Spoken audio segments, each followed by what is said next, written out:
Welcome to Prime Time with Ngullie, ladies and gentlemen. The country is still in a state of shock at the horrific visuals that emerged from Manipur a couple of days ago.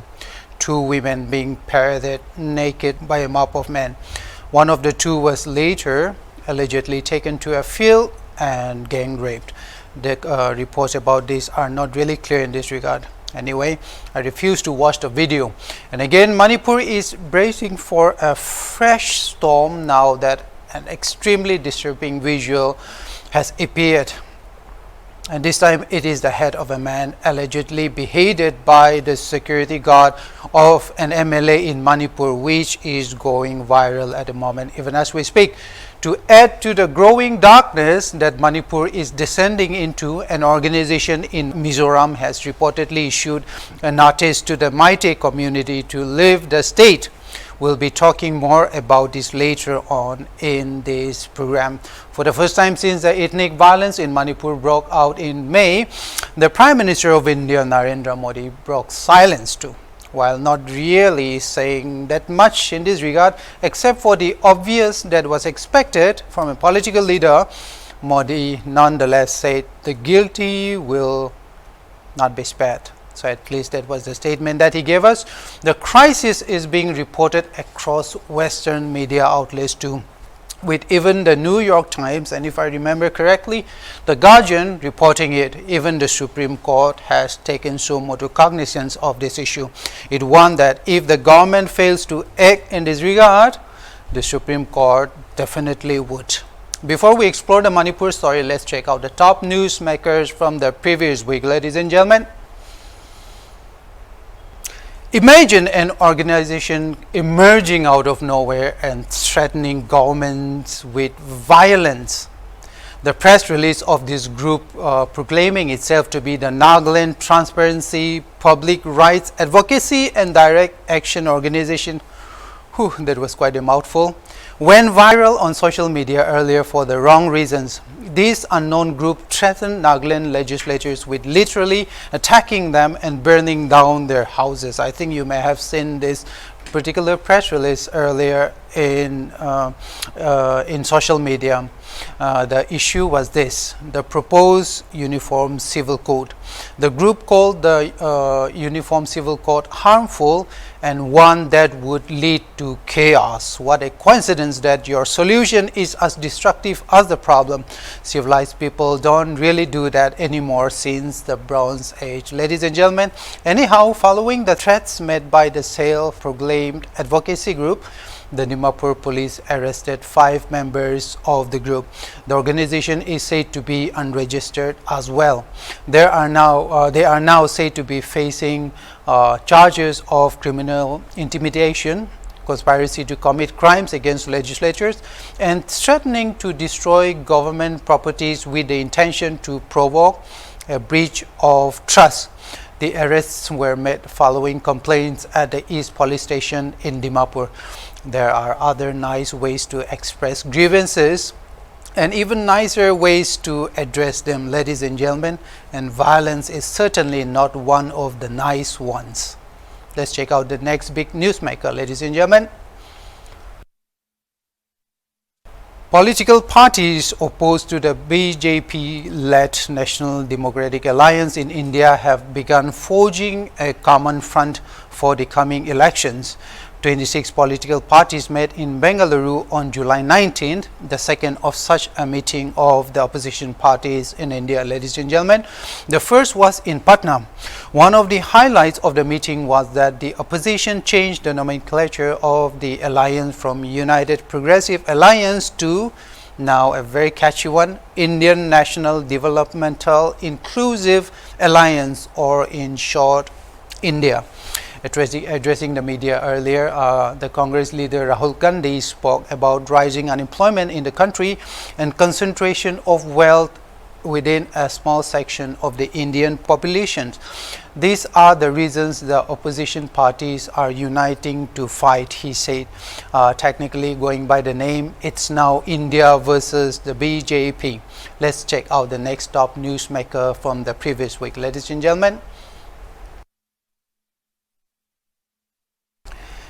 Even as the fire in Manipur raged, another event sent ripples of tension across the Naga communities in the northeastern states, which threatened to set the region on fire. A Naga woman was killed in Manipur amid the Meitei and Kuki clashes. It could have easily led to not only escalating the violence but also spreading it across various tribal communities in the region. Fortunately, very fortunately, somehow the issue was resolved right then and there. Following the killing of the 57-year-old Naga woman who was identified as one Lucy Marim, allegedly by Meitei militia groups on July 15th, the Naga leadership in Manipur declared a 12-hour total shutdown in all the Naga areas of the state. The United Naga Council on Monday had announced the shutdown earlier.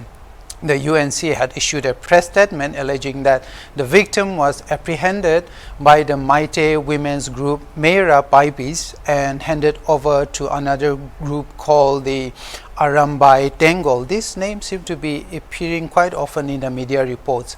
Reports said M. Lucy Maring was shot dead in Impal East. The council had said the Naga people have maintained that peace must prevail, but it also warned that vested interests wishing to drag the community into the conflict would not be spared. It had also warned that Naga's patience should not be taken as weakness. The matter was quickly diffused, of course, when Meitei organizations met with the Naga leadership and that sought clemency and forgiveness.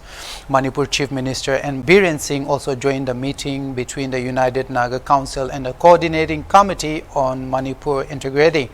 The UNC told the media that the government had sanctioned rupees 10 lakh as compensation to the family of the deceased, rupees 5 lakh for her funeral, and a one-time payment of rupees 5 lakh for the education of her daughter, who is said to be a class 10 student.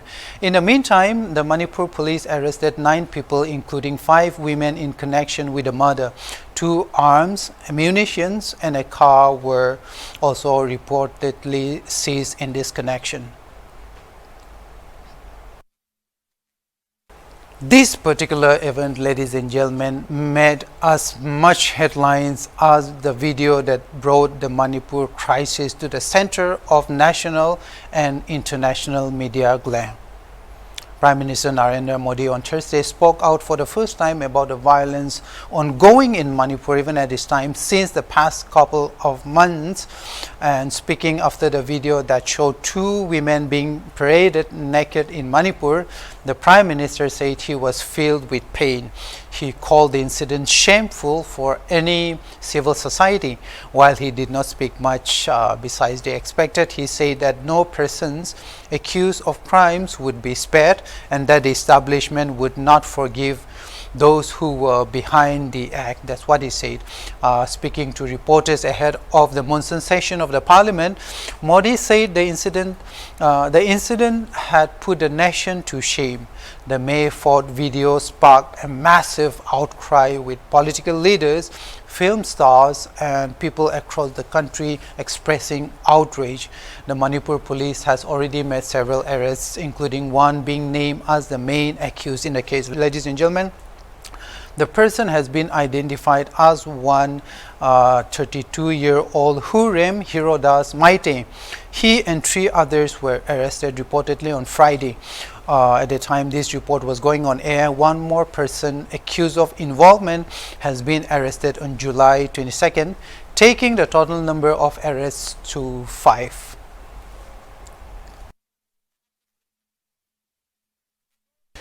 Soon after the video of 2 women being paraded naked in Manipur went viral, another deeply disturbing visual showing the head of a man said to be a Kuki person impaled on a spike of a fence has gone viral, and even at this time it is still on.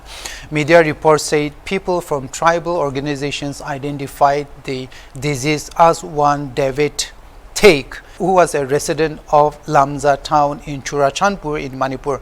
According to reports, a security guard of the MLA of Kambi constituency in Manipur has been accused of murdering this particular person, David Teik. The viral visuals include a person with a dao, a machete, carrying Teik's chopped head. Various images also show the severed head impaled on a picketed fence. It was gruesome. The incident is believed to have happened much earlier until its emergence on the internet only now. I have seen some time ago several graphic images on Twitter of the head of a person impaled on a fence. Reports say that the victim was scheduled to go to Mumbai for work. However, violence broke out on May 3rd between the communities, for which he was compelled to stay back. The victim is also said to be a bread earner of his family. Until the pandemic, he was working as a waiter at a hotel in Mumbai before he returned to Manipur in 2020. Amid the violence, David Teik was said to have volunteered, and an armed mob is said to have gone after him on July 2nd.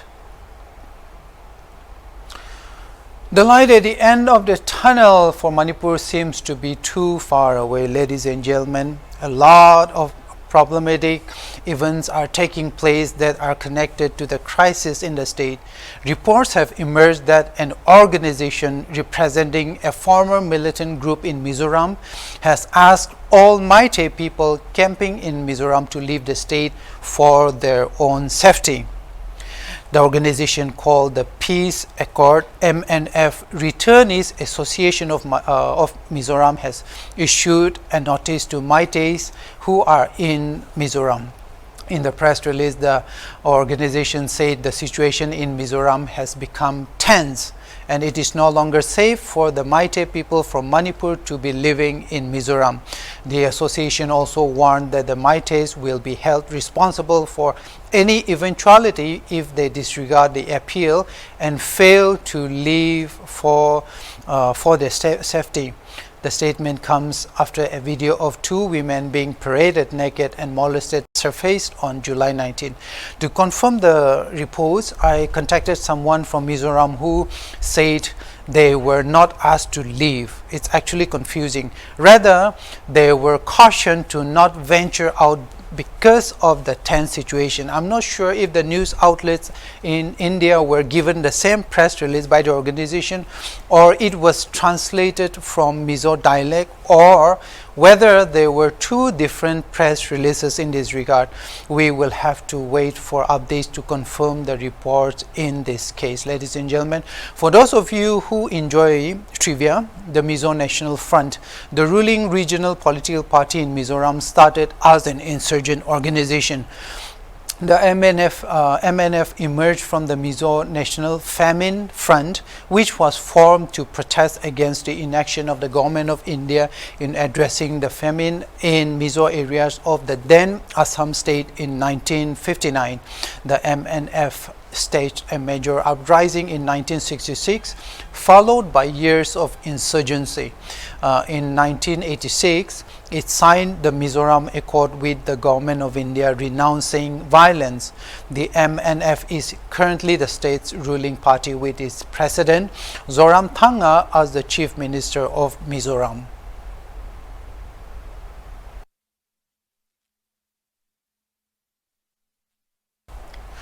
Those are the top newsmakers for now, ladies and gentlemen. We'll be bringing you more updates. Keep watching Hornbilltv. I'm Ngullie, and I'll see you next time.